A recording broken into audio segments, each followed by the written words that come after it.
to the ground. Turtle eggs under the sand crack open, and the tiny babies slowly come to the surface. These tiny creatures are totally defenseless. They need to enter the water at once if they are to survive. And they miraculously begin to rush towards the water as soon as they hatch.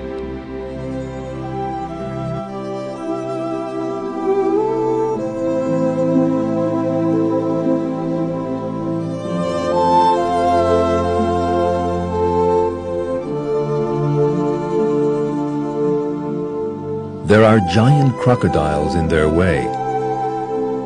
Yet the crocodiles do the babies no harm. The baby turtle passes by this giant crocodile in complete confidence. This baby turtle has got lost. It suddenly finds itself face to face with a hungry crocodile thousands of times larger than itself lying in the sun. The crocodile sees the baby. At first sight, it would appear as if the baby is doomed.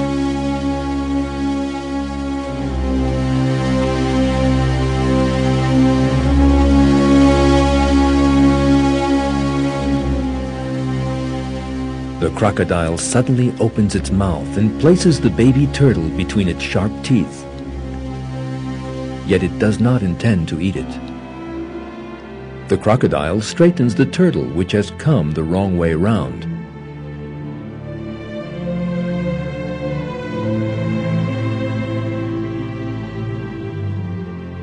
Then, surprisingly, the crocodile carries the lost baby turtle to the water it has failed to find.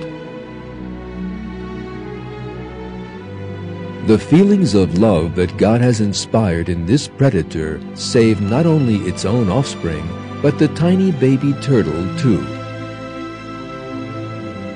God created every living thing in the world, and every living thing behaves in the manner decreed by Him. In one verse, God reveals, "Everyone in the heavens and earth belongs to Him. All are submissive to Him."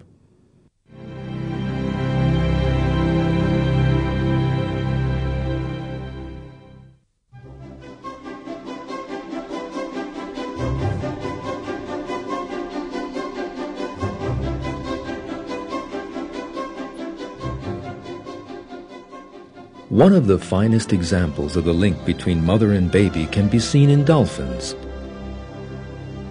The mother prepares her baby for all kinds of danger, and she is obliged to be strict with it while doing so, albeit unwillingly. These young dolphins are racing a boat. One of the young dolphins unwittingly draws too close. The propeller or hull could do it serious damage. The mother spots the danger and immediately draws up alongside the youngster.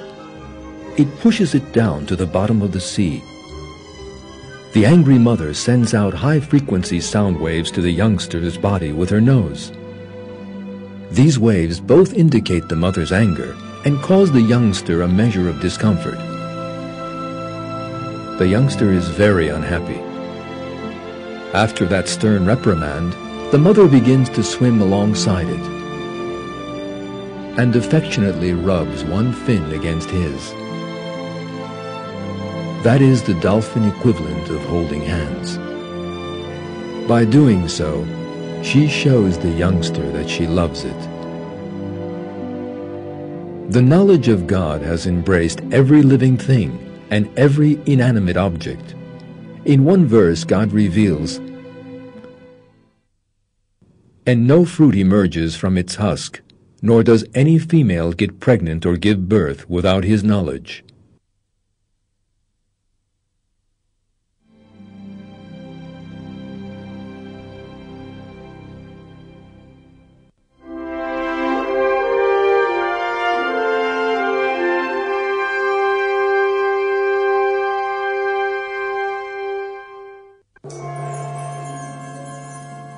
Darwin's theory of evolution suggests that life on Earth emerged by chance.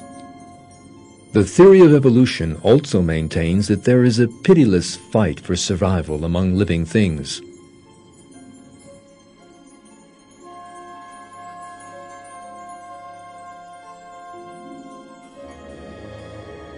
According to the theory, the strong win and the weak are defeated and eliminated.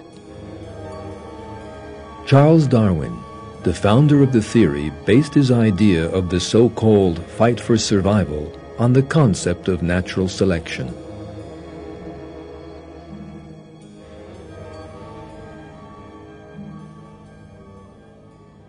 Yet Darwin, who lived in the 19th century and whose chances of making observations were extremely limited, was badly wrong.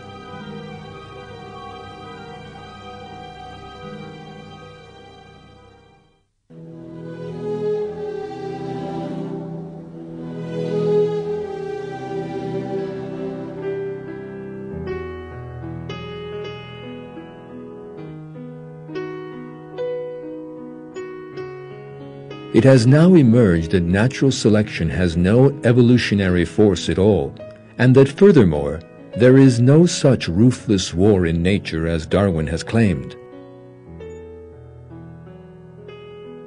Most weak individuals are protected by stronger ones, and different species help one another.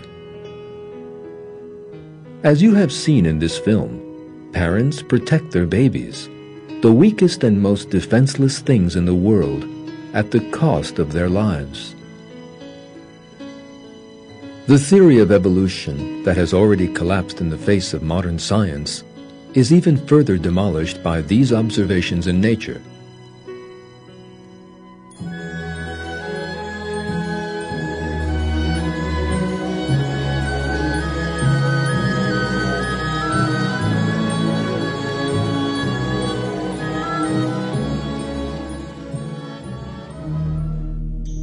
In a book written in defense of the theory of evolution, Professor Cemal Yıldırım, one of Turkey's most prominent evolutionists, implicitly admits that maternal love cannot be explained by blind chance or natural selection.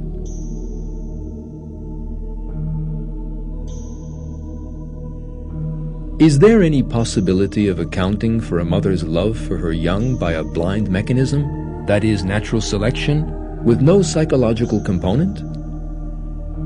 There is no doubt that Darwinists are hard put to provide a satisfactory answer to this question.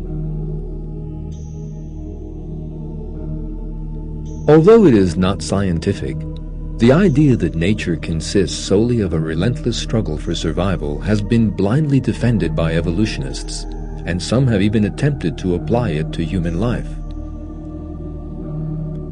Such people, devoid of such concepts as love, affection, and compassion that religion brings with it, have maintained that weak, handicapped, and sick people are condemned to elimination by natural selection, and that they have no right to life.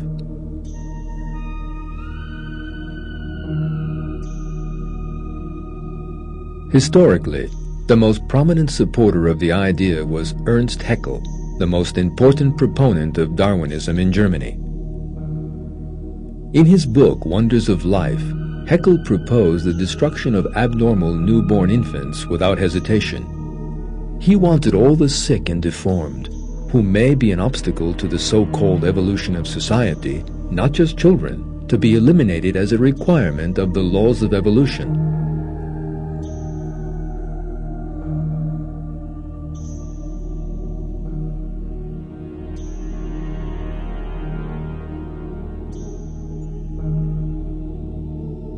He complained that hundreds of thousands of incurable lunatics, lepers, people with cancer, etc., are artificially kept alive in our modern communities without the slightest profit to themselves.